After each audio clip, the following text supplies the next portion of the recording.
resolve. Einstein understood that time was relative. But on this freezing January morning, his walk along the tree-lined street was as long and slow as it ever was. Under typical conditions, the start of this walk would trigger his mind into an interior space where his thoughts became the voice of God, and he controlled the motion of stars and light photons. But snow had fallen 2 nights before, melted for an afternoon, then refroze into an uneven, crunching white path.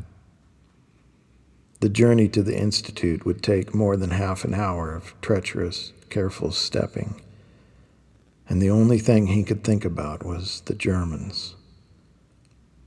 Precisely a year ago, news and photos were released that showed the camps.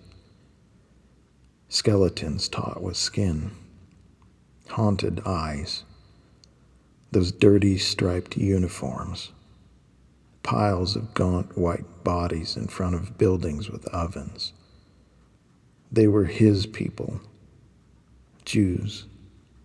It was why he had abandoned his homeland to come here, to this frozen town among the pastures. His breath drifted like pipe smoke.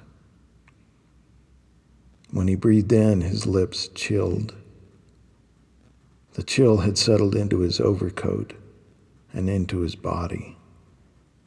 Even with his gloved hands pressed into his pockets, a black knit hat pulled down over his ears, a scarf wrapped around his neck, he was still cold.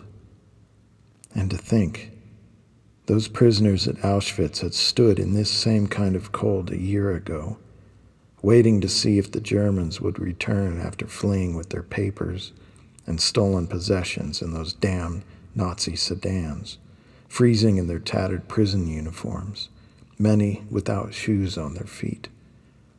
How could he even think about field theory when they could only think about a piece of bread that wasn't too big so that they would vomit it after swallowing? And now his friend, a German, wanted him to sign a plea to take it easy on the Germans. He would not only refuse to sign it, he would do all that he could to ensure the opposite, that their industrial economy stayed ruined for years. They had shown no guilt or remorse after being caught. They would only create another factory of death. How could there be any doubt? His breath plumed now, as if he were running. The chill only grew worse, the air more bitter.